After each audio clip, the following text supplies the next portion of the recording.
السلام علیکم ویورز، ہمارے چینل پر خوش آمدید۔ میں ہمیشہ کی طرح اپنے دوست کے سامنے اپنی بے روزگاری کا رونا رو رہا تھا جب اچانک ہی مجھے گھر سے کال آ گئی۔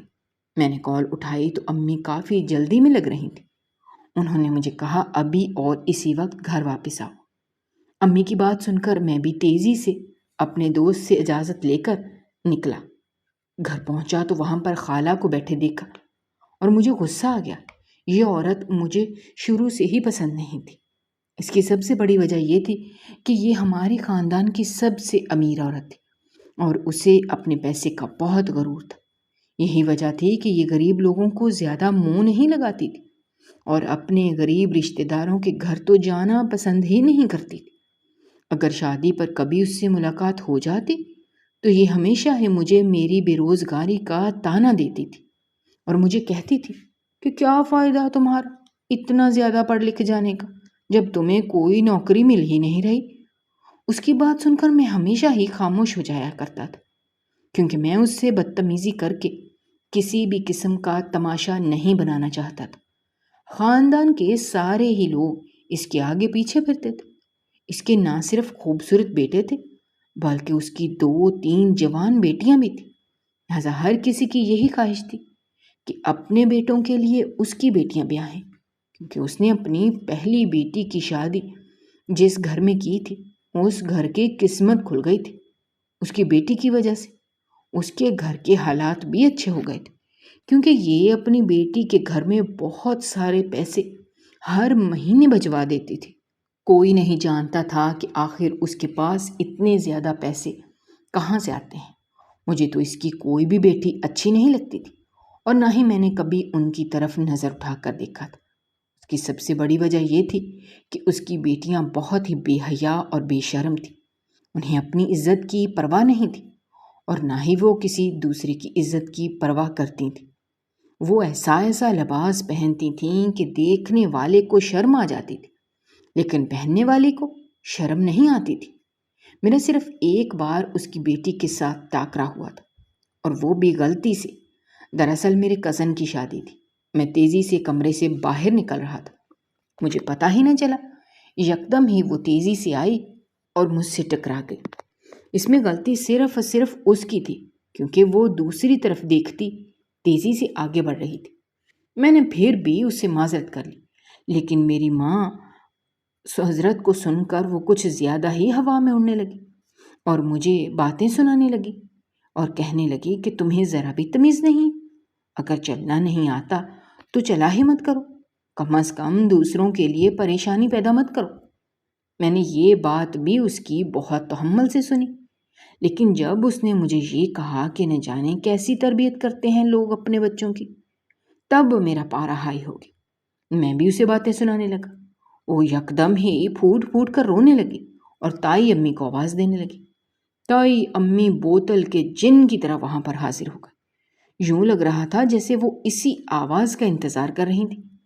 چاندنی کو روتے ہوئے دیکھ کر تائی امی میری طرف غصے سے گھورنے لگی اور مجھ سے ڈانٹتے ہوئے پوچھنے لگی، تم نے میری بیٹی کو کیا کہا ہے؟ تائی امی کے اس دوگلے پن پر مجھے بہت حیرانگی ہو رہی تھی کیونکہ تھوڑے دن پہلے میں ان کی محفل میں بیٹھا تھا جہاں پر وہ میری خالہ کی بیٹیوں کی برائیاں کر رہی تھیں اور اب وہ میری خالہ کی بیٹی کا ہی ساتھ دے رہی تھیں۔ اس سے پہلے کہ میں انہیں کچھ کہتا، میری خالہ کی بیٹی بول پڑی اور روتے ہوئے کہنے لگی، یہ پہلے جان بوجھ کر مجھ سے ٹکرایا پھر مجھے ہی باتیں سنانے لگا۔ اس کی بات سن کر میرا پارا دوبارہ سے ہائی ہو گیا کیونکہ وہ انہیں اپنی بدزبانی کے بارے میں نہیں بتا رہی تھی بلکہ وہ سارا الزام صرف اور صرف مجھ پر ہی ڈال رہی تھی۔ اس سے پہلے کہ میں کچھ بولتا، امی نے مجھے خاموش رہنے کا اشارہ کیا اور مجھے آنکھوں ہی آنکھوں میں وہاں سے چلے جانے کا کہا۔ میں خاموشی سے نکل کر وہاں سے چلا گیا جبکہ وہ پیچھے خالہ کی بیٹی کی منتیں کرتے ہوئے کہنے لگی، بیٹا بس معاف کر دو، اس سے غلطی ہو گئی۔ اسے اور پتہ نہیں وہ اسے کیا کیا کہہ رہی تھی۔ میں نے اس سے زیادہ کچھ بھی نہیں سنا اور سیدھا اپنے گھر چلا آیا۔ حالانکہ اس دن میرے کزن کی بارات تھی لیکن میں بارات پر بھی نہیں گیا کیونکہ میرا دماغ بہت زیادہ گھوم چکا تھا۔ مجھے اندازہ تھا کہ اگر مجھے وہ لڑکی دوبارہ دکھ گئی تو میں اسے جان سے مار دوں گا۔ میں نے اپنی اماں کو بھی اس بارے میں صاف صاف بتا دیا تھا۔ امی نے مجھے پرسکون کرنے کی بہت کوشش کی، لیکن میرا غصہ کم ہونے کا نام ہی نہیں لے رہا تھا۔ میرا غصہ اپنے پورے خاندان میں مشہور تھا۔ میں اپنے دادا جان پر گیا تھا۔ جب ایک بار میرا کسی چیز پر دماغ گھوم جاتا تھا تب کوئی بھی میرے نزدیک بھی نہیں بھٹکتا تھا، اور ہر کسی کی یہی خواہش ہوتی تھی کہ وہ مجھ سے بات ہی نہ کرے۔ غصے میں یہ نہیں سوچتا تھا کہ میں کیا کہہ رہا ہوں اور کس کو کہہ رہا ہوں، تب وہ مجھ پر صرف اور صرف شیطان حاوی ہو جاتا تھا۔ یہی وجہ تھی کہ میرے گھر والوں نے مجھے میرے کمرے میں تنہا چھوڑ دیا تھا۔ اگلے 2 دن بھی میں کمرے سے باہر نہیں نکلا اور کھانا پینا اپنے کمرے میں ہی کیا۔ جب میں تھوڑا سا پرسکون ہو گیا اور میرا دماغ کچھ سوچنے سمجھنے کے قابل ہوا تب میں دوبارہ زندگی کی طرف لوٹ آیا تھا۔ اب تک شکر تھا کہ میری خالہ بھی واپس چلی گئی تھی۔ یہ بھی میرے لیے سب سے بڑی آسانی تھی کہ وہ ہمارے گھر میں نہیں آتے تھے، ورنہ اگر وہ ہمارے گھر میں آنا شروع ہو جاتے تو ہر روز ہی میری ان کے بچوں کے ساتھ لڑائیاں ہوتی۔ ان کے بچے مجھ سے کسی بھی طور پر برداشت نہیں ہوتے تھے، کیونکہ ان کے بچوں کے دماغ بہت اونچے تھے اور وہ اس طرح کی باتیں کر دیتے تھے کہ اگلے کا دماغ غصے سے ابلنے لگتا تھا۔ میں شکر ادا کر رہا تھا کہ ہم لوگ ان کے مقابلے کے نہیں ہیں، ورنہ اگر ہم ان کے مقابلے کے ہو جاتے تو وہ ہم لوگوں کے ساتھ ہر طرح سے رشتہ داری بنانے کی کوشش کرتے۔ فی الحال انہیں ہم لوگوں کی ذات میں ذرا بھی دلچسپی نہیں تھی۔ ہمارے لیے اس سے زیادہ سکون کی بات اور کوئی بھی نہیں تھی، جبکہ دوسری طرف میری امی کو یہ سب دیکھ کر بہت دکھ ہوتا، کیونکہ میری خالہ سب سے بڑی بہن تھی۔ میری امی کا ان کے ساتھ بہت ہی اچھا وقت گزرا تھا۔ میری امی ان سے بہت محبت کرتی تھی، لیکن خالہ کے رویے کو دیکھ کر یوں لگتا تھا جیسے انہیں اپنی بہنوں سے کوئی بھی دلچسپی نہ ہو۔ میری امی اکثر میرے سامنے خالہ کا ذکر کر کے روتی، تب مجھے بہت کوفت ہوتی تھی۔ میں امی کو یہ سمجھاتا تھا کہ ان لوگوں کے پیچھے بھاگنے کا کوئی بھی فائدہ نہیں ہے جنہیں آپ کی ذات سے کوئی دلچسپی نہ ہو، جبکہ میری بات سن کر میری امی مزید اداس ہو جاتی تھی اور مجھے کہتی تھیں کہ تم سوچ بھی نہیں سکتے میرا دل کس قدر دکھتا ہے، اس قدر تکلیف کا احساس مجھے کبھی بھی نہیں ہوا۔ میں امی کے دل کی کیفیت کو اچھی طرح سے سمجھتا تھا اور یہ بھی جانتا تھا کہ ان دونوں کا آپس میں بہت ہی اچھا وقت گزرا ہے، لیکن وہ ماضی کی بات تھی اور اب حال چل رہا تھا۔ میں نے امی کو کہا کہ ماضی کو چھوڑ دیں اور حال کی طرف توجہ دیں۔ آپ بار بار ان کو کال کر کے، بار بار ان سے اپنی محبت کا اظہار کر کے اپنے آپ کو بے مول کر رہی ہیں، اور اس بات کا اظہار مجھے چند دن پہلے ہوا تھا جب میں نے امی کو خالہ کو کال کرتے ہوئے دیکھا تھا۔ میری امی ان سے بہت ہی پیار سے بات کر رہی تھی، جبکہ میری خالہ بہت ہی بیزاریت کے ساتھ ان کے سوالات کے جواب دے رہی تھی۔ یوں لگ رہا تھا جیسے کوئی انہیں مجبور کر رہا ہو، لیکن میری امی کو تو اس چیز سے فرق ہی نہیں پڑ رہا تھا۔ میں نے اس وقت جلدی سے امی کے ہاتھ سے موبائل لیا اور کال کاٹ دی۔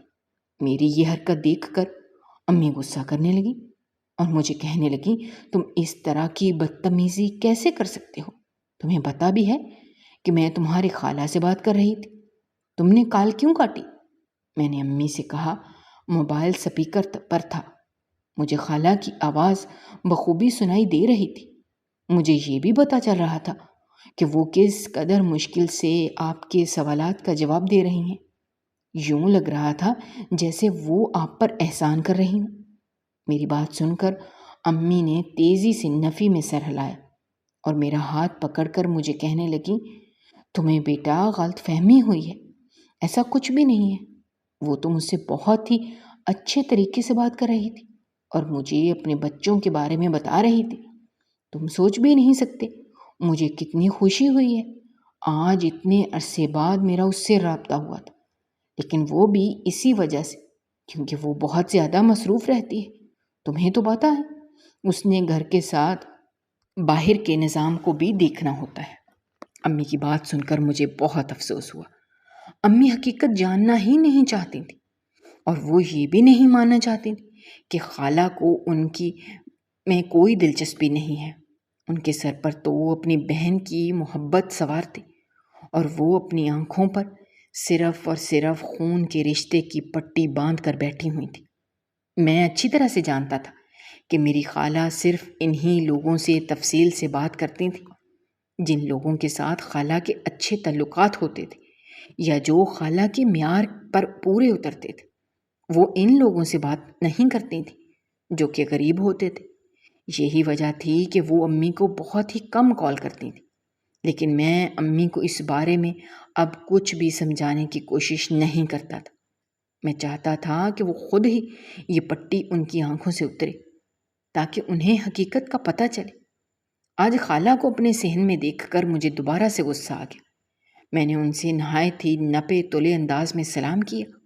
میں اپنے کمرے میں ہی جانے لگا تھا جب خالہ کی میٹھی آواز میرے کانوں میں پڑی، جسے سن کر مجھے پہلے تو یقین ہی نہیں آیا، لیکن مجھے اندازہ ہو گیا تھا کہ ضرور انہیں مجھ سے کوئی کام ہے جس کی وجہ سے یہ میرے گھر میں موجود ہے۔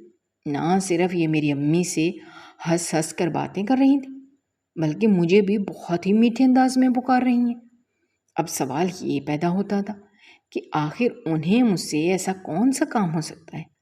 یہ تو ہمیشہ ہی مجھے میری بے روزگاری کے طعنے دیتی تھیں اور مجھے یہی کہتی تھیں کہ تمہاری پڑھائی کا کوئی بھی فائدہ نہیں ہے، جبکہ آج یہ خود چل کر میرے پاس آئی ہیں۔ خالہ نے بہت ہی میٹھے انداز میں مجھے اپنے پاس بلایا اور ساتھ ہی بیٹھنے کے لیے کہا۔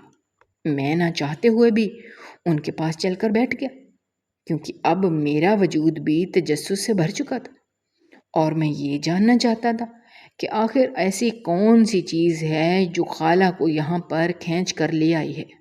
تھوڑی دیر تک وہ مجھ سے بیٹھ کر ادھر ادھر کی باتیں کرتی رہیں۔ اس کے بعد انہوں نے مجھ سے شادی کے بارے میں پوچھا۔ ان کا یہ سوال بہت ہی غیر متوقع تھا۔ یہ سوال سن کر چند لمحے تو میں خاموش ہو گیا اور پھر امی کے چہرے کی طرف دیکھنے لگا۔ امی بھی میری طرف سوالیہ نظروں سے دیکھ رہی تھی۔ میں نے اپنے آپ کو تھوڑا سا پرسکون کیا اور خالہ کو کہا کہ فی الحال میرا شادی کا کوئی بھی ارادہ نہیں ہے۔ جب تک میری کسی اچھی جگہ پر نوکری نہیں لگ جاتی تب تک میں شادی نہیں کروں گا۔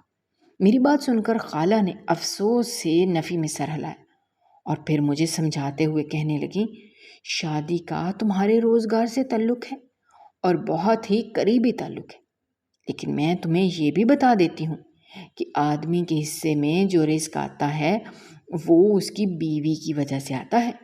اگر تم شادی کر لو تو ہو سکتا ہے تمہارے رزق میں، تمہارے دل میں اضافہ ہو جائے اور تمہاری قسمت بھی کھل جائے۔ خالہ کی یہ باتیں مجھے سمجھنے میں دشواری ہو رہی تھی۔ میں ان کے اپنے وجود میں اس قدر دلچسپی لینے کی وجہ سے اب پریشان ہو رہا تھا۔ تھوڑی دیر بعد مجھ پر یہ راز آشکار ہو گیا جب انہوں نے مجھے کہا کہ وہ میری شادی کروانا چاہتی ہیں۔ انہوں نے اس کے لیے لڑکی بھی ڈھونڈ رکھی ہے۔ پھر انہوں نے مجھ سے پوچھا، کیا تم میری مرضی کی لڑکی سے شادی کرنا پسند کرو گے؟ ان کی بات سن کر میں نے تیزی سے نفی میں سر ہلایا۔ میری یہ حرکت دیکھ کر وہ ہنسنے لگی اور کہنے لگی، مجھے تم سے یہی امید تھی۔ مجھے پتہ ہے کہ ہم دونوں کے تعلقات کبھی بھی اچھے نہیں رہے، لیکن میں اب ان تعلقات کو دوبارہ سے بہتر کرنا چاہتی ہوں، اور اس کے لیے میں نے یہی چیز بہتر سمجھی کہ ہم دونوں کے درمیان ایک رشتہ قائم ہو جائے جو خالہ اور بھانجے سے بھی زیادہ مضبوط رشتہ ہوگا۔ میں نے ایک نظر اپنی امی کی طرف دیکھا جو پریشانی سے میری طرف ہی دیکھ رہی تھی۔ انہیں بھی خالہ کی کوئی بھی بات سمجھ میں نہیں آ رہی تھی۔ میں نے خالہ کو کہا، میں اس بارے میں کوئی بھی بات نہیں کرنا چاہتا۔ اگر آپ کو کوئی مشورہ لینا ہے یا کوئی بات کرنی ہے تو میری امی سے کر لیں۔ یہ کہہ کر میں اپنے کمرے میں واپس چلا آیا، جبکہ وہ مجھے آوازیں دیتی ہی رہ گئیں۔ جس طرح کی وہ باتیں کر رہی تھیں وہ سن کر مجھے شدت سے کچھ غلط ہونے کا احساس ہونے لگا۔ نہ جانے کیوں مجھے لگ رہا تھا کہ وہ مجھے کسی جال میں پھنسانا چاہ رہی ہیں۔ کافی دیر تک وہ باہر امی کے ساتھ بیٹھی باتیں کرتی رہیں۔ جب وہ گھر سے باہر جا رہی تھیں تب مجھے بہت ہی امی پرجوش نظر آ رہی تھیں، بار بار خالہ کے گلے سے خوشی سے لگ جاتی، ان کے چہرے پر پیار کرنے لگتی۔ خالہ کی حالت بھی اس سے مختلف نہیں تھی۔ میں ان کے چہرے کے تاثرات سے اندازہ نہیں لگا پا رہا تھا کہ وہ امی کی ان حرکتوں کی وجہ سے واقعی تنگ نہیں آ رہی، یا پھر انہوں نے اپنے چہرے پر منافقت کا خول چڑھایا ہوا ہے۔ جب وہ وہاں سے چلی گئی تو امی نے مجھے آواز دی اور صحن میں آنے کے لیے کہا۔ میں نہ چاہتے ہوئے بھی ان کی بات سننے کے لیے چلا گیا۔ امی نے مجھے کہا، جو بات میں تم سے کرنا چاہتی ہوں وہ بات بہت ہی اہم ہے، اور تم توجہ سے سننا اور مجھے ایک دم ہی کوئی جواب مت دینا، بلکہ سوچ سمجھ کر فیصلہ کرنا۔ میں نے امی کو کہا، اگر وہ بات مجھے ناگوار گزری تو میں فوراً ہی انکار کر دوں۔ امی نے مجھے غصے سے گھورا، لیکن اب مجھے اس غصے کی کوئی بھی پرواہ نہیں تھی۔ میں صرف اور صرف امی کی خواہش کے لیے اور ان کی رشتہ داری کو قائم رکھنے کے لیے اپنی ساری زندگی کو خراب نہیں کر سکتا تھا۔ امی نے مجھے کہا کہ خالہ تمہاری شادی اپنی بیٹی سے کرنا چاہتی ہیں۔ امی کی بات سن کر میں اپنی جگہ پر اٹھ کھڑا ہوا اور تیزی سے نفی میں سر ہلانے لگا۔ میں نے امی کو کہا، ایسا ممکن ہی نہیں ہے، بہتر ہے کہ آپ یہ بات اپنے ذہن سے نکال دیں۔ جبکہ امی میری کوئی بات سننے کے لیے تیار نہیں تھی۔ انہوں نے مجھے کہہ دیا کہ تمہاری شادی ہوگی تو صرف اور صرف خالہ کی بیٹی سے ہوگی۔ اگر تم نے میری بات ماننے سے انکار کر دیا تو تم میرا مرا ہوا منہ دیکھو گے۔ مجھے سمجھ نہیں آ رہی تھی کہ میری امی کو کیسے سمجھاؤں۔ یہ کسی بھی صورت میں ان کی نہیں، میں جس لڑکی کا چہرہ بھی نہیں دیکھنا چاہتا تھا، آخر اس لڑکی کے ساتھ کیسے اپنی ساری زندگی گزار سکتا ہوں۔ امی بھی اس بار سیریس ہو چکی تھی۔ انہوں نے مجھ سے بات چیت کرنا بند کر دیا تھا اور نہ ہی وہ میرا کوئی کام کرتی تھی۔ اس دن بھی میرا ایک جگہ پر انٹرویو تھا۔ میں نے رات کو ہی امی کو کہا تھا کہ وہ میرے کپڑے استری کر دیں۔ مجھے پتا تھا کہ انہوں نے میری بات سنی ہے، لیکن وہ یوں برتاؤ کر رہی تھیں جیسے انہوں نے میری بات نہ سنی ہو۔ صبح کے وقت جب میں اٹھا اور کپڑے پہننے لگا تو یہ دیکھ کر حیران رہ گیا کہ جس حالت میں نے رات کے وقت کپڑے رکھے تھے وہ اسی حالت میں موجود تھے۔ امی نے میرے کپڑے استری ہی نہیں کیے تھے۔ یہ دیکھ کر مجھے بہت دکھ ہوا۔ میں اپنی امی کے کمرے میں چلا آیا اور ان سے شکایت کرنے لگا۔ میری شکایت سن کر امی نے مجھے صرف اور صرف ایک ہی بات کہی، اور وہ یہ تھی کہ اگر تم چاہتے ہو کہ میں تمہارے ساتھ اپنا رویہ بہتر کر لوں اور پہلے کی طرح تم سے بات چیت کرنا شروع کر دوں تو جو چیز میں کہہ رہی ہوں وہ کر لو۔ تم اپنی خالہ کی بیٹی سے شادی کر لو۔ میرا یقین مانو تم بہت زیادہ خوش رہو گی۔ امی کی بات سن کر میں نے ایک گہری سانس لی اور امی سے سوال کیا، کیا میری وہاں پر شادی کرنے سے آپ کو خوشی ہوگی؟ امی نے تیزی سے ہاں میں سر ہلایا اور کہنے لگی، تم سوچ بھی نہیں سکتے تم مجھے کتنی بڑی خوشی دے دو گے۔ میں ساری زندگی اپنی بہن سے ملنے کے لیے ترستی رہی، اس سے بات کرنے کے لیے ترستی رہی، لیکن اس فیصلے کی وجہ سے نہ صرف میں اپنی بہن کے بہت زیادہ قریب ہو جاؤں گی، بلکہ میں اپنی بھانجی کو بھی ساری زندگی اپنے پاس ہی رکھوں گی۔ میں نے کہا، ٹھیک ہے، اگر آپ کی یہی خواہش ہے تو میں یہ سب کرنے کے لیے تیار ہوں، لیکن میں ایک بات آپ کو اچھے طریقے سے بتا دیتا ہوں، اس سے شادی کرنے کے بعد نہ صرف آپ دکھی ہوں گی بلکہ آپ مجھے بھی کھو دیں گی۔ امی نے میری اس بات کو اس وقت سیریس نہیں لیا اور کہنے لگی، یہ ساری صرف اور صرف جذباتی باتیں ہیں، تم کچھ زیادہ ہی غصہ کرتے ہو اور جذباتی ہو جاتے ہو، اسی وجہ سے تم کہانی کا درست رخ دیکھتے ہی نہیں ہو۔ تم ایک بار صرف اور صرف میرے فیصلے پر عمل کر کے دیکھو، تم ساری زندگی مجھے دعائیں دیتے رہو گے۔ لیکن امی نہیں جانتی تھی کہ وہ نادانی میں آ کر کتنا غلط فیصلہ لینے جا رہی ہیں۔ میری اپنی خالہ کی بیٹی کے ساتھ شادی ہو گئی۔ شادی کے سارے اخراجات خالہ نے خود ہی اٹھائے تھے۔ اس کے ساتھ ساتھ انہوں نے مجھے ایک موٹی رقم دے دی تھی اور بہت ہی اچھی جگہ پر میری نوکری بھی لگوا دی تھی، لیکن وہاں سے آنے والی تنخواہ پر بھی اتنی زیادہ نہیں تھی کہ جس سے میں اپنی بیوی کے اخراجات اٹھا سکتا۔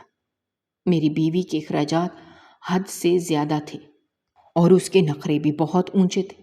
وہ اکثر ہی مجھے اس بات کا طعنہ دیتی تھی اور مجھے کہتی تھی کہ تم سے شادی کر کے میں نے بہت بڑی غلطی کر دی ہے۔ مجھے پتہ نہیں تھا تم اس قدر کنگلے انسان ہوگے۔ تم میری خواہشات پوری نہیں کر سکتے، میرے بچوں کی خواہشات کیا پوری کرو گے؟ یہی وجہ تھی کہ نہ تو وہ مجھ سے سیدھے منہ بات کرتی تھی اور نہ ہی مجھے اپنے قریب آنے دیتی تھی۔ میں اس ذلت بھری زندگی سے بہت زیادہ تنگ آ چکا تھا۔ مجھے سمجھ نہیں آ رہا تھا کہ میں کیا کروں۔ آخر ایسا کون سا کام کروں جس سے میری بیوی کا رویہ میرے ساتھ درست ہو جائے؟ لہٰذا میں نے اپنے ایک دوست سے اس بارے میں مشورہ کیا تو وہ مجھے کہنے لگا، اس کا صرف اور صرف ایک ہی حل ہے۔ تم باہر کے ملک میں چلے جاؤ، وہاں پر جا کر تمہیں پیسے کمانے کے بہت سارے مواقع ملیں گے۔ تمہاری ڈگری بھی ایسی ہے کہ تمہیں باہر آسانی سے نوکری مل جائے گی۔ دوست کی بات سن کر میں دوبارہ سے اس بارے میں سوچنے لگا۔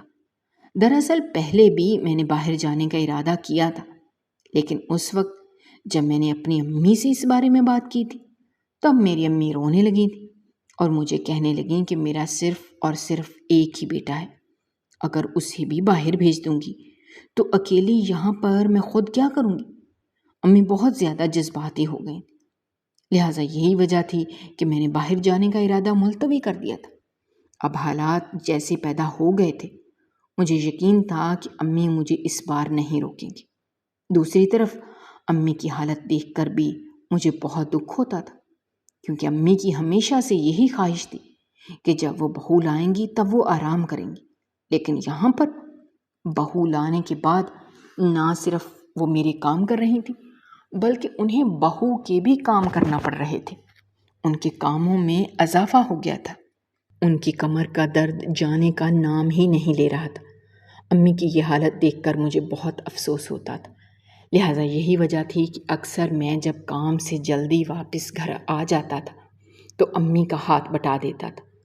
مجھے اپنی بیوی کی بے حسی پر بہت زیادہ غصہ آتا تھا، کیونکہ وہ دیکھتی بھی تھی کہ امی کی صحت ٹھیک نہیں ہے۔ وہ مجھے بھی کام کرتے ہوئے دیکھتی تھی، لیکن کبھی بھی اس نے یہ بات گوارا نہیں کی تھی کہ وہ ہم دونوں کی آ کر مدد ہی کر لے۔ وہ ہمیشہ کی ہم دونوں کو دیکھ کر کمرے کے اندر چلی جاتی تھی یا پھر ہم دونوں پر طنز کرنا شروع کر دیتی تھی۔ مجھے سمجھ نہیں آ رہی تھی کہ آخر اس کو گھر میں لانے کا مقصد کیا تھا۔ نہ تو یہ میرا کوئی کام کرتی تھی، نہ ہی یہ گھر کے کاموں میں ہاتھ بٹاتی تھی، اور نہ ہی اپنا کوئی حق ادا کر رہی تھی۔ یہ صرف اور صرف میری زندگی میں پریشانیوں میں اضافہ کر رہی تھی۔ لہٰذا دوست سے بات کرنے کے بعد مجھے اپنی بیوی کی نیچر کا کسی حد تک اندازہ ہونے لگا تھا۔ وہ ایسی عورتوں میں سے تھی جنہیں صرف اور صرف پیسے سے لگاؤ تھا اور جنہیں پیسے کی وجہ سے ہی کسی سے محبت ہوتی تھی۔ لہٰذا دوست نے مجھے مشورہ دیا کہ تم ایک بار پیسے کمانا شروع کر دو، جب تم امیر ہو جاؤ گے تب تمہاری بیوی خود بخود تمہاری بات ماننے لگے۔ لیکن اب سوال یہ پیدا ہوتا تھا کہ باہر جانے کے لیے ہمیں پیسوں کا بندوبست کہاں سے کروں؟ میرے پاس اتنا زیادہ سرمایہ نہیں تھا کہ جس کی بدولت میں باہر جا سکتا۔ جب مجھے کچھ بھی سمجھ نہیں لگی تو میں اپنی ساس کے پاس چلا آیا اور اس سے مدد کے لیے کہنے لگا۔ میری بات سن کر میری ساس مسکرانے لگی اور کہنے لگی، مجھے امید تھی کہ تم ایک دن میرے پاس ضرور آؤ گے اور مجھے ہی مدد کے لیے کہو گے۔ خیر، میں تمہاری مدد کرنے کے لیے تیار ہوں۔ اس کی بات سن کر میں بھی مسکرانے لگا اور اسے کہنے لگا کہ میرے پاس اس کے علاوہ اور کوئی چارہ نہیں تھا، کیونکہ تمہاری بیٹی کا معیار بہت اونچا ہے۔ اگر تم نے اس کی اچھی تربیت کی ہوتی اور اسے ہر حال میں خوش رہنا سکھایا ہوتا تو کبھی بھی آج ایسا نہیں ہوتا۔ اس نے نہ صرف میری بلکہ میری ماں کی زندگی کو بھی اجیرن بنایا ہوا ہے۔ میری بات سن کر میری خالہ کے چہرے پر ایک سایہ آ کر لہرایا۔ وہ کچھ کہنا چاہتی تھی لیکن پھر خاموش ہو گئی۔ اس کے علاوہ تمہیں اس سے کوئی شکایت نہیں ہے؟ اس نے مجھ سے جب یہ بات پوچھی تو میں نے بے ساختہ اس کے چہرے کی طرف دیکھا۔ میں اس کی آنکھوں میں آنکھیں ڈال کر اس نے جلدی سے مجھ سے نظریں چرا لی۔ ہاں جانے اس کی آنکھوں میں ایسا کیا تھا کہ میرا دل بھی بے چین ہو گیا۔ میں اسے پوچھنا چاہتا تھا کیا اس کے علاوہ بھی اس نے کوئی کام کیا ہے، لیکن میں اس سے پوچھ نہ سکا، اور پھر اس سے پیسے لے کر میں دوبارہ گھر واپس آ گیا۔ گھر جا کر میں نے جب چاندنی کو اس بارے میں بتایا تو چاندنی کے چہرے پر خوشی چمکنے لگی۔ یوں لگ رہا تھا جیسے اسے ساری دنیا کا خزانہ مل گیا ہو۔ وہ میرے یہاں سے جانے پر بہت زیادہ خوش ہو رہی تھی۔ یہ بات مجھے بالکل بھی ہضم نہیں ہو رہی تھی۔ اس کے بعد وہ تیزی سے کمرے سے باہر نکل گئی اور موبائل پر کوئی نمبر ڈائل کرنے لگی۔ یوں لگ رہا تھا جیسے وہ میری یہ خبر کسی اور کو سنانا چاہتی ہو، لیکن کون؟ اب یہ سوال تھا جو میرے ذہن میں مچل رہا تھا۔ میرے پاس اس کا کوئی جواب نہیں تھا، اور اس کا جواب صرف اور صرف چاندنی ہی دے سکتی تھی۔ میں نے چاندنی سے جب دوبارہ اس بارے میں بات کی تو اس نے انتہائی غصے سے کہا کہ تمہارا اس معاملے میں کوئی تعلق نہیں ہے۔ بہتر یہی ہے کہ تم اپنے کام سے کام رکھو اور میرے معاملات میں دخل اندازی کرنے سے پرہیز کرو۔ میرا اس وقت دماغ گھوم گیا۔ بے ساختہ میرا ہاتھ اٹھا اور چاندنی کے چہرے پر نشان چھوڑ گیا۔ میں نے اسے کہا کہ اب اگر میں تم پر سختی نہیں کرتا تو اس کا یہ مطلب نہیں ہے کہ تمہارا دل کرے گا تم کہنا شروع ہو جاؤ گی۔ میں کافی عرصے سے میرا دماغ گھوما ہوا تھا۔ آج تم نے یہ بات کہہ کر مجھے مزید غصہ دلایا ہے۔ جہاں تک اس تھپڑ کی بات ہے تو تمہارا دل چاہے تو پوری دنیا میں یہ اعلان کر دو کہ میں نے تمہیں مارا ہے، مجھے تب بھی کوئی فرق نہیں پڑے گا۔ چاندنی کی آنکھوں میں آنسو آ گئے اور وہ پھوٹ پھوٹ کر رونے لگی۔ مجھے روتا ہوا دیکھ کر میرا دل دکھا تھا، اور دکھنا بھی چاہیے تھا کیونکہ اس کے ساتھ میرا قریبی رشتہ تھا۔ لیکن فی الحال میں نے اپنے دل کو پتھر کا بنایا اور خاموشی سے کمرے سے باہر نکل گیا۔ میں نہیں چاہتا تھا کہ میں اس کے سامنے کمزور پڑوں، اور پھر اس کے بعد میری چاندنی سے کوئی بھی بات نہیں ہوئی۔ میں بس صرف اور صرف اب چاندنی کو پیسوں کے ذریعے زیر کرنا چاہتا تھا، کیونکہ وہ ایسی عورتوں میں سے تھی جسے پیسے ہی اپنی طرف متوجہ کر سکتے تھے۔ اور اسی سلسلے میں میں ملک سے باہر آ گیا۔ وہاں پر جانے کے بعد میں انہیں تقریباً 1 ہفتے تک اپنے گھر والوں سے کوئی بھی بات نہیں کی، کیونکہ اس وقت میرے پاس موبائل نہیں تھا۔ تھوڑے ہی عرصے بعد مجھے ایک بہت ہی اچھی نوکری مل گئی۔ میں سوچ بھی نہیں سکتا تھا کہ میری قسمت اس قدر اچھی ہو سکتی ہے۔ پہلے ہی مہینے مجھے ایک موٹی رقم تنخواہ میں ملی۔ وہ رقم میں نے انہیں گھر میں بھجوا دی۔ اس کے بعد پھر چاندنی کا رویہ میرے ساتھ بہت ہی اچھا ہونے لگا۔ اب وہ روز ہی مجھے کال کرتی تھی۔ لیکن ایک چیز تھی جو مجھے پریشان کر رہی تھی، وہ یہ تھی کہ میری ماں اب بہت زیادہ پریشان رہنے لگی تھی۔ وہ مجھے کہتی تھی کہ تمہاری بیوی کی حرکتیں بہت ہی مشکوک ہو گئی ہیں۔ وہ راتوں کو دیر تک نہ جانے کس سے بات کرتی رہتی ہے، اور دن کے وقت بھی وہ اچانک ہی گھر سے باہر نکل جاتی ہے۔ تم جو بھی پیسے بھیجتے ہو نہ جانے وہ کہاں پر اڑاتی پھر رہی ہے۔ انہیں اس بارے میں بالکل بھی نہیں پتا۔ ماں کی باتیں سن کر میں بھی پریشان ہو گیا۔ جب میں نے اپنی بیوی سے اس بارے میں پوچھا تو وہ دوبارہ سے رونے لگی اور کہنے لگی مجھے سمجھ نہیں آتی، میں آخر تمہاری ماں کو کیسے یقین دلاؤں کہ میں کوئی بھی غلط کام نہیں کر رہی، بلکہ میں تو بس اپنا شوق پورا کر رہی ہوں۔ تمہیں تو پتہ ہے مجھے شاپنگ کا کتنا شوق ہے۔ بس اسی سلسلے میں باہر جاتی ہوں اور اپنے لیے کچھ اچھے جوڑے لے آتی ہوں۔ اس کی باتیں سن کر میں خاموش ہو گیا، کیونکہ اس کی زندگی کے سٹائل سے میں اچھی طرح سے واقف تھا۔ شادی سے پہلے بھی اس کے یہی حالات تھے۔ اکثر ہی خالہ بہت سے موقعوں پر یہ بات کیا کرتی تھی کہ میری بیٹی کو شاپنگ کا بہت شوق ہے۔ کسی وجہ سے وہ کبھی کبھار ایک دن میں بازار کے 2 چکر بھی لگا لیتی ہے۔ تب ان کی باتیں مجھے کوفت میں مبتلا کر دیتی تھیں، لیکن اب مجھے ان کی باتیں یاد کر کے یہ بات سمجھنے میں آسانی ہو رہی تھی کہ واقعی میری بیوی کی یہ عادت ہے اور اس میں کچھ بھی غلط نہیں ہے۔ اگر کسی انسان کے پاس پیسے ہیں اور وہ ان کو استعمال کرنا چاہتا ہے تو اس میں کوئی بھی برائی نہیں ہے۔ میں نے اپنی امی کو سمجھایا اور کہا آپ کو غلط فہمی ہوئی ہے، جیسا آپ سوچ رہی ہیں ویسا کچھ بھی نہیں ہے۔ میری بات سن کر میری امی خاموش ہو گئی اور مجھے کہنے لگیں پتہ نہیں بیٹا، بس میں نے جو دیکھا وہ میں نے تمہیں بتا دیا۔ اور ایک اور بات جو میں تم سے کہنا چاہتی ہوں وہ یہ ہے کہ اب جلدی سے ملک واپس آ جاؤ۔ میں اب تمہاری شکل دیکھنے کے لیے ترس گئی ہوں اور تمہیں اپنے سینے سے لگا کر تمہیں محسوس کرنا چاہتی ہوں۔ امی کی بات سن کر میں نے انہیں تسلی دی اور کہنے لگا، فکر مت کریں، میں نے اپنی کمپنی میں بات کر لی ہے۔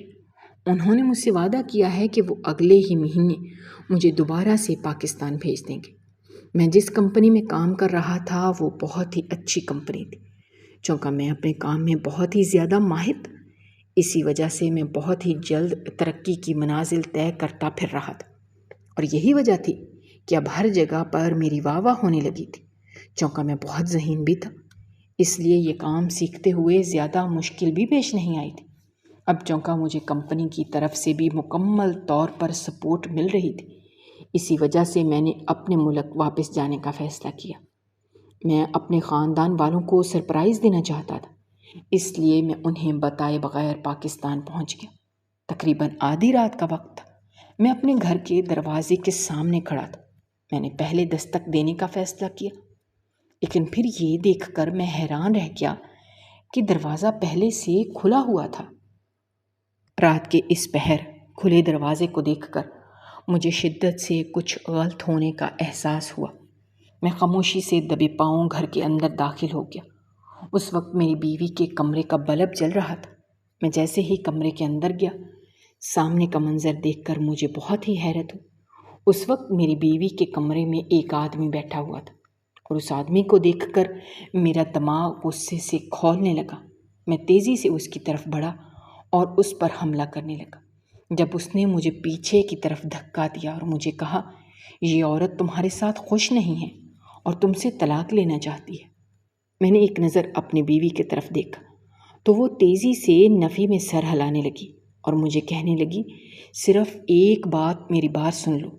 اور اسی وقت میری امی بھی کمرے کے اندر داخل ہو گئی اور میری بیوی کی گواہی دیتے ہوئے کہنے لگی، تمہاری بیوی سچ کہہ رہی ہے، یہ واقعی اس کو تنگ کرتا ہے، اور یہ منظر میں کئی بار اپنی آنکھوں سے دیکھ چکی ہوں۔ آج بھی یہ زبردستی اس گھر کے اندر داخل ہو گیا۔ میں نے اسے دیکھ لیا تھا، اسی وجہ سے اس نے میرے سر پر کوئی چیز مار کر مجھے بے ہوش کر دیا۔ میں نے زندگی میں پہلی بار اپنے آپ پر قابو کیا۔ پھر میں نے اس آدمی کو دھکا دے کر گھر سے باہر نکال دیا۔ جب میں اپنی بیوی کی طرف متوجہ ہوا تو وہ میرے قدموں میں بیٹھ گئی اور پھوٹ پھوٹ کر رونے لگی۔ وہ مجھے کہنے لگی کہ میرا اس انسان سے کوئی تعلق نہیں ہے، یہ انسان کافی عرصے سے میرے پیچھے پڑا ہوا تھا۔ یہی وجہ تھی کہ میں تم سے ٹھیک طرح سے بات بھی نہیں کر پا رہی تھی، کیونکہ مجھے لگتا تھا بہت جلد ہم دونوں کا رشتہ اس شخص کی وجہ سے ٹوٹ جائے گا، اور اس دوران اگر ہم دونوں کا رشتہ ٹوٹ جاتا تو کم از کم میرے پاس ایک اور آپشن ہوتا، میں کسی اور جگہ پر شادی کر سکتی تھی۔ آج بھی اچانک ہی میرے گھر کے اندر داخل ہو گیا اور مجھے اس بارے میں پتہ ہی نہ چلا، اوپر سے تم آ گئے۔ اگر تم نہ آتے تو نہ جانے یہ انسان میرے ساتھ کیا کر دیتا۔ میں نے اپنی بیوی کی بات پر یقین کرنے کی کوشش کی، لیکن پھر بھی مجھے ابھی بھی یقین نہیں آ رہا تھا۔ میں نے اسے کچھ نہ کہا اور خاموشی سے اسے اس کے گھر چھوڑ آیا۔ کافی عرصے تک وہ اپنی امی کے گھر ہی رہی اور مجھ سے معافی مانگتی رہی۔ میں بھی اس معاملے پر ایک لمبے عرصے تک سوچتا رہا، پھر مجھے یہی بہتر لگا کہ مجھے اسے قبول کر ہی لینا چاہیے۔ ماضی میں اس سے جو بھی غلطیاں ہوئی تھیں اس پر وہ شرمندہ تھی اور مجھ سے معافی بھی مانگ چکی تھی۔ میں نے اسے معاف کرنے کا فیصلہ کر لیا اور پھر اسے اور امی کو اپنے ساتھ ہی لے کر ملک سے باہر چلا گیا، اور وہاں پر ہم لوگ پرسکون انداز میں زندگی گزارنے لگے۔ میری بیوی اب بہت زیادہ تبدیل ہو چکی تھی۔ اب وہ نہ صرف میری ماں کی عزت کرتی تھی بلکہ وہ گھر کے تمام کام بھی کیا کرتی تھی۔ اگر آپ کو ہماری کہانیاں پسند آ رہی ہیں تو ہمارے چینل کو سبسکرائب کیجیے، ویڈیوز پر کمنٹ کیجیے اور شیئر کیجیے۔ شکریہ۔